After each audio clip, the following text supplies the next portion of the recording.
नाम सीमा है। मेरा संबंध एक गरीब घर से है। मेरे बाबा किसी कंपनी में नौकरी करते थे। मैं एक बदनसीब लड़की थी, क्योंकि सिर्फ गरीबी ही मेरे रिश्ते होने में रुकावट नहीं थी, बल्कि मेरी काली रंगत भी थी।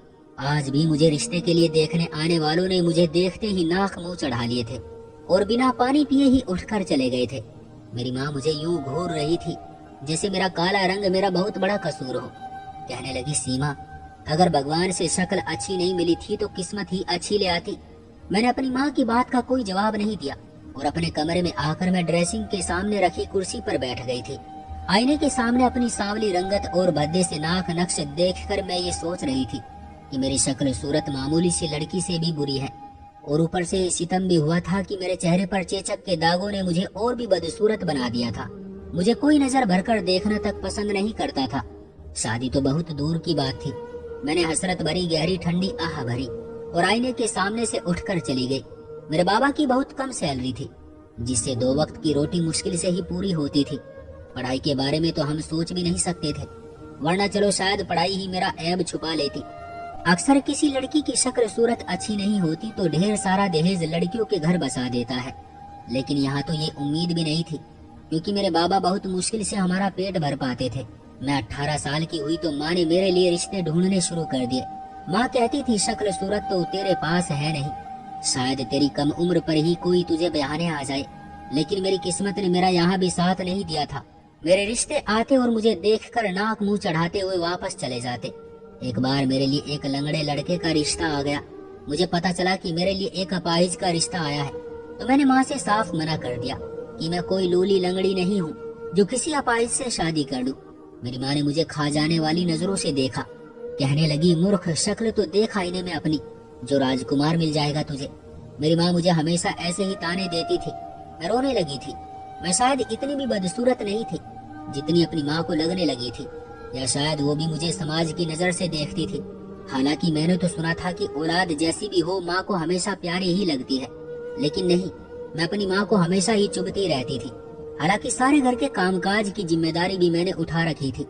इसके बाद भी मेरी माँ की घूरती नजरें मुझ पर ही रहती थी। मैं तैयार होकर शाम को उन लोगों के सामने मुंह लटकाए बैठी रही।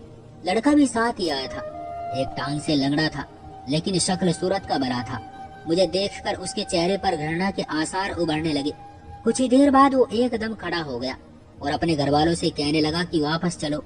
मैं इतना भी गया गुजरा नहीं हूँ कि मेरे लिए आप लोग ऐसी लड़की ढूंढेंगे। वो इस तरह बोला जैसे मैं कोई बदसूरत सी शक्ल की लड़की हूँ। मुझे अपना आप बहुत बुरा लगने लगा था। अगर इस आदमी को मैं पसंद नहीं थी तो कम से कम वो इस तरह जलील तो न करता। जैसे ही वो गए तो मैं भी कमरे में चली गई। उस दिन मैं बहुत रोई थी। मेरा दिल अपनी बदकिस्मती पर दहाड़े मार मार कर रो रहा था। एक अपाहिज आदमी ने भी मुझे इतनी बुरी तरह से बदनाम कर दिया कि मैं किसी के भी काबिल नहीं थी। माँ अब मुझे बहुत बुरा समझने लगी थी। कहती थी, मुझे तो लगता है तुम्हें बहाने के लिए मुझे किसी भिखारी की ही मिन्नत करनी पड़ेगी। चलो माना, गरीबी तो अपनी किस्मत में हमारी वजह से लिख लाई थी। कम से कम शक्ल तो अच्छी ले आती, ताकि तुझे किसी जगह तो ब्याह सकती। अब बैठी रहना हमारे सीने पर मूंग दलने को। ये सुनकर मेरा जी चाह रहा था कि जमीन फटे और मैं अंदर समा जाऊं, या मुझे कोई बीमारी ही लग जाए और मैं मर जाऊं। मेरे बाकी बहन भाई फिर भी मुझसे कई गुना बेहतर थे। मुझे लगता था मेरी सारी जिंदगी अपने पिता की चौखट पर ही गुजर जाएगी और मेरी माँ मुझे ताने दे देकर मार देगी। मैं बहुत परेशान हो चुकी थी। मेरे दिल से ये दुआ निकली कि काश मेरा कहीं दूर से रिश्ता आ जाए, कि मैं दोबारा अपने घर वालों की शक्ल तक न देखूं, जिनको मैं बहुत बुरी लगती हूँ। वो जैसा भी होगा मैं उससे शादी कर लूंगी। लेकिन माँ की बातें मुझसे नहीं सही जाती थी। लेकिन मेरे साथ जो हुआ वो किसी चमत्कार से कम नहीं था। मेरे रिश्ते के लिए माँ ने एक मोहल्ले की ही एक औरत को कह रखा था, लेकिन वो जो भी रिश्ता अब तक मेरे लिए लाई थी, सबने ही मुझे देखकर मना कर दिया था। हालांकि वो रिश्ते बस ठीक ठाक घर के ही थे। कोई ड्राइवर था तो कोई सब्जी बेचता था तो कोई मोची था। लेकिन इस बार जो रिश्ता वो लेकर आई थी वो सुनकर मेरी माँ कुछ देर तो आंखें झपकना ही भूल गई। कहने लगी, क्या सच में उन्होंने सीमा की ही फोटो देखी है और ये कहा है कि उन्हें लड़की पसंद है? मेरी माँ को अपने कानों पर यकीन नहीं आ रहा था। यकीन करना तो मेरे लिए भी मुश्किल हो रहा था, क्योंकि उस औरत का कहना था कि वो लोग बहुत अमीर हैं। माँ उसे फिर से कहने लगी कि तूने मेरी सीमा की ही फोटो दिखाई थी ना? वो रिश्ते वाली कहने लगी, हाँ, सीमा को ही पसंद किया है। मुझे अपनी बदलती किस्मत पर यकीन नहीं आ रहा था कि इस तरह भी किस्मत चमकती है। जिस दिन उन लोगों को मुझे देखने आना था मैं बेहद नर्वस थी। चेहरे पर मैंने कुछ भी नहीं लगाया था। चेहरा बिल्कुल सादा ही रखा था कि वो मुझे मेरे असल रूप में ही देखे। ये ना हो मेरी फोटो पर लगाया गया फिल्टर उन्हें धोखे में रखे। न जाने क्यों मेरा दिल जोर जोर से धड़क रहा था। मुझे लग रहा था वो लड़का भी मुझे उस अपाहिज की तरह ही जलील करके चला जाएगा। मैं जब कमरे में आकर बैठी तो मेरी एक नजर ही सामने बैठे उस लड़के पर पड़ी थी। उफ, वो तो बहुत ही हैंडसम लड़का था। रंग भी गोरा था, अमीर भी बहुत था। मेरा दिल यूं था कि सीना चीर कर बाहर आ जाएगा। वो मेरी सोच से भी ज्यादा अमीर और खूबसूरत फैमिली थी। उसकी माँ भी ऐसी ही थी। मुझे लगा अभी वो लोग उठकर खड़े हो जाएंगे और मुझ में 4 ऐब निकाल कर मना करके चले जाएंगे। जब गए गुजरे लड़कों ने मुझे अपनाने से इनकार कर दिया तो ये तो उनसे बहुत ही बेहतर था। मेरा दिल चाहा कि उठकर कमरे से बाहर निकल जाऊं, क्योंकि मुझे पता था कि 100% इनकार ही होगा। वो लड़का मुझ पर लानत डालते हुए मेरे घर से निकल जाएगा और मैं रिश्ते के नाम पर और बदनामी बर्दाश्त नहीं कर सकती थी। लेकिन उस लड़के की नजरें मुझ पर ही जमी हुई थी। उसकी आंखों की तपिश ने मुझे और भी परेशान कर दिया था। मुझे हैरत का झटका उस वक्त लगा जब उस लड़के ने अपने पास बैठी अपनी माँ से ये कहा कि मोम मुझे लड़की पसंद है, आप उसे मंगनी की अंगूठी पहना दे। मेरा दिल ये सुनकर धड़कना भूल गया था। मैं उसे पसंद हूँ। मैं एक गरीब सी लड़की, सांवली रंगत और भद्दे से नैन नक्श वाली। सामने बैठे लड़के की तरफ मेरी नजर उठी तो वो मेरी तरफ देखकर मुस्कुरा रहा था। मुझे उसकी अकल पर शक होने लगा। मुझे लगा ये आदमी जरूर दिमागी तौर पर ठीक नहीं होगा, इसलिए उसे मैं पसंद आ गई हूँ। उसकी माँ को भी कोई ऐतराज नहीं है। ये बात भी मेरे लिए हैरान करने वाली थी। मेरी माँ के तो खुशी के मारे जमीन पर पैर ही नहीं टिक रहे थे। मुझे लगा ये सब कोई सपना है। अभी मैं नींद से जाग जाऊंगी तो यह हसीन ख्वाब चकनाचूर हो जाएगा, क्योंकि ना तो मैं परियों की रानी थी और ना ही मेरे पास कोई डिग्री थी और ना ही दौलत का कोई ऐसा लेबल के सामने आने वाले रिश्ते के बराबर होती। मुझ में कोई भी खूबी नहीं थी। मैं हैरान थी कि मैं उन्हें पसंद कैसे आ गई। लेकिन मेरी माँ इसे किस्मत का खेल समझकर फूले नहीं समा रही थी। मेरे हाथ में विशाल के नाम की अंगूठी सज चुकी थी, जो बहुत कीमती थी। मेरी माँ ने पूरे मोहल्ले में मिठाई बांटी थी। मेरी शादी कुछ दिनों बाद ही विशाल से हो गई थी। उन्होंने दहेज में कुछ नहीं मांगा था और मेरी शादी के कपड़े भी मेरी ससुराल से आए थे। मैं बहुत महंगे पार्लर से तैयार हुई थी और बहुत खूबसूरत लग रही थी। आज पहली बार मेरी माँ ने मेरी नजर उतारी थी। मैं तो अपने घर वालों के साथ साथ मोहल्ले वालों के लिए भी खास बन चुकी थी। सब मेरी किस्मत पर गर्व कर रहे थे। मेरी आंखें अब भी बेयकीन थी, क्योंकि मेरा पति ऐसे लड़कों में शुमार था जिसे देखकर लोग उंगलियां मुंह में दबा ले। मैं पूरे ठाठ के साथ विशाल के साथ विदा होकर अपने डब्बे जैसे घर से निकलकर एक बड़े से बंगले के कमरे में बैठी थी। मुझे अब भी अपनी किस्मत पर यकीन नहीं आ रहा था। मेरा कमरा इस कदर बड़ा था कि मेरे पिता का पूरा घर इस कमरे से छोटा था। मैं बड़ी हैरत से इस कमरे को देख रही थी। जब कमरे का दरवाजा खुला तो सामने विशाल को देखकर मेरा दिल मेरे सीने में थम सा गया था। वो ऐसा लड़का था जिसकी तमन्ना हर लड़की करती है, लेकिन वो मेरा नसीब बन चुका था। मेरे पति ने मुझे उस रात की हर खुशी दी जिसकी एक पत्नी होने के खातिर मैं हकदार थी। वो मेरी तारीफ कर रहा था और मुझे लग रहा था कि मैं एक हसीन लड़की हूँ, कोई अफसरा हूँ। न मेरा नक्शा खराब है और न ही मैं सांवली हूँ और न ही मेरे चेहरे पर कोई दाग है। मैंने पहली बार खुद को विशाल की नजर से देखा था, इसलिए अपना आप बहुत खूबसूरत लग रहा था। 4 दिन विशाल ने मुझ पर मोहब्बत न्यौछावर की थी। मैं खुद को हवाओं की राही समझ रही थी। मेरी सास का रवैया भी मुझसे बहुत अच्छा था। 15 दिन बाद ही विशाल मुझसे कहने लगे कि अपना सामान तैयार कर लो, हम हनीमून के लिए कनाडा जा रहे हैं। ये सुनकर तो मुझे अपने कानों पर यकीन ही नहीं आ रहा था। मैंने अपनी सारी पैकिंग कर ली और विशाल के साथ कनाडा के जहाज में बैठ गई। मैंने अपने देश को अलविदा कह दिया था और कनाडा की जमीन पर कदम रखते ही मुझे लगा मैं दुनिया में ही स्वर्ग में आ गई हूँ। लेकिन शायद ये मेरे नींद से जागने का समय था। यहाँ पहुंचकर विशाल मुझे एक होटल में ले गए। वो बहुत बड़ा और शानदार होटल था।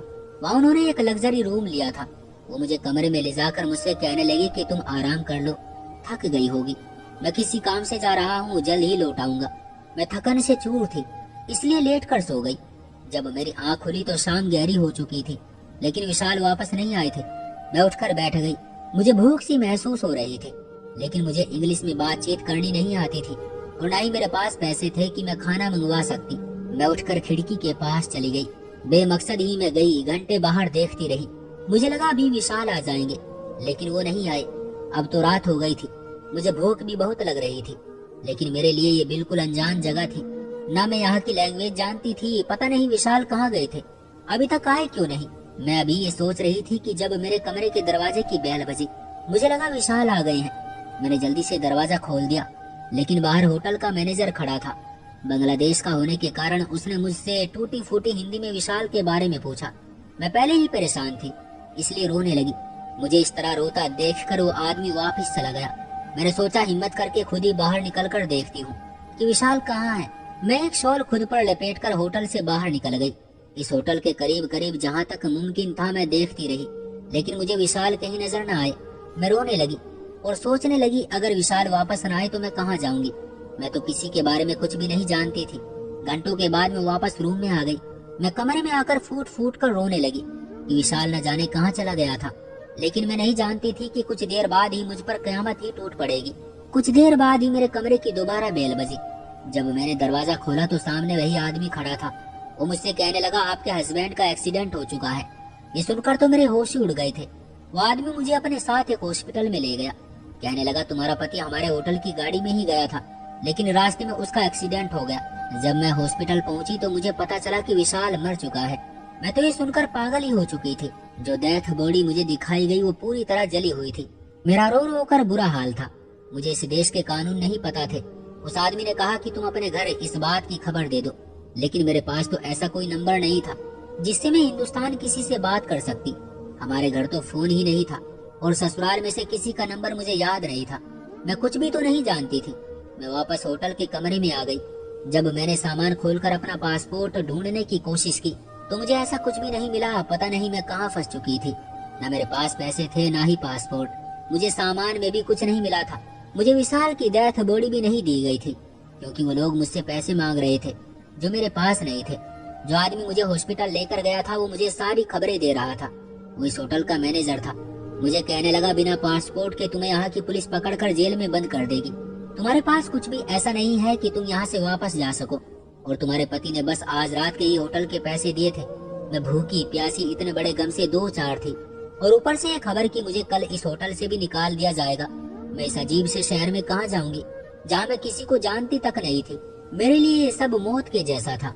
मैंने उस आदमी से कहा कि मैं कहाँ जाऊंगी, मैं यहाँ किसी को नहीं जानती। वो कहने लगा कि ये मेरी परेशानी नहीं है, लेकिन मैं तुम्हें यहाँ नहीं रख सकता। मैं बस रोई जा रही थी, कितनी बड़ी मुसीबत में फंस चुकी थी। मुझे यूं रोता देखकर वो बाहर चला गया।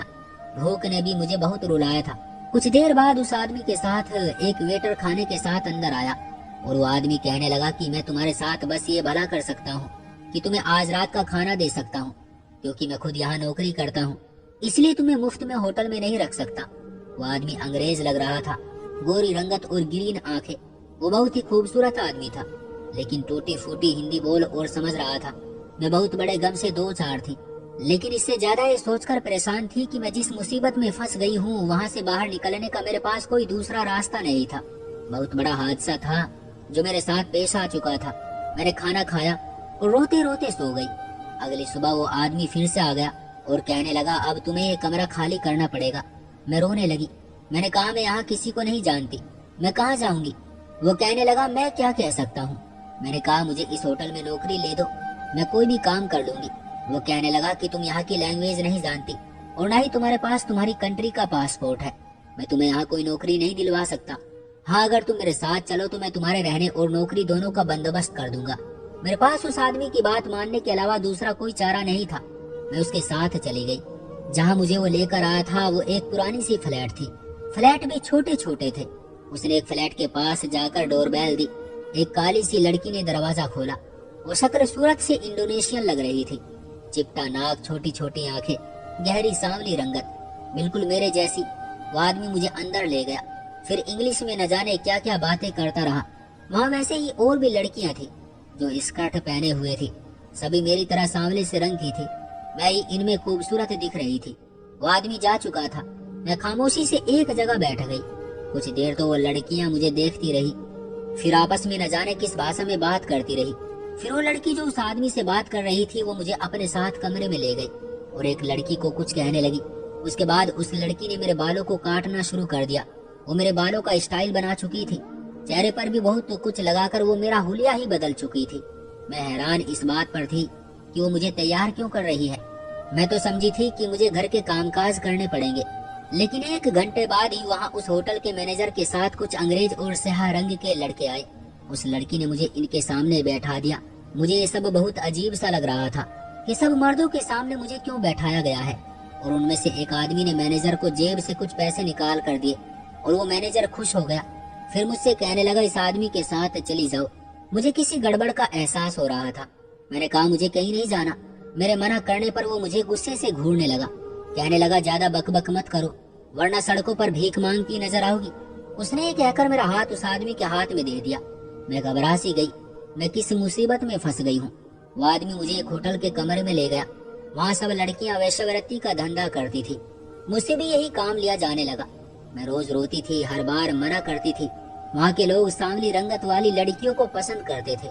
वहाँ उनकी मांग ज्यादा थी और कीमत भी अच्छी देते थे। मैं अपनी किस्मत पर रोने लगी कि मैं किस नर्क में फंस गई हूँ।